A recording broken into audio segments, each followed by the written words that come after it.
السلام علیکم ورحمۃ اللہ وبرکاتہ۔ اس ویڈیو میں ہم لوگ جانیں گے مخرج نمبر 4 یعنی ادنیٰ حلق۔ مخرج کہتے کسے ہیں؟ جس جگہ سے حرف ادا ہوتا ہے نکلتا ہے اس جگہ کو مخرج کہتے ہیں۔ تو ادنیٰ حلق سے کتنے حرف ادا ہوتے ہیں؟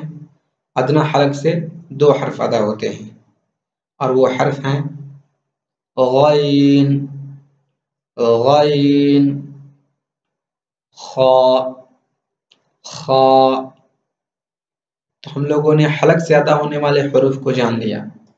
حلق سے ادا ہونے والے حروف ہیں 6 اور ان 6 حرف کو حروف حلقی بھی کہتے ہیں، اور وہ 6 حرف یہ ہیں: حمزہ، حمزہ، ہا، ہا، عین، عین، حا، حا، غین، غین، خا، خا۔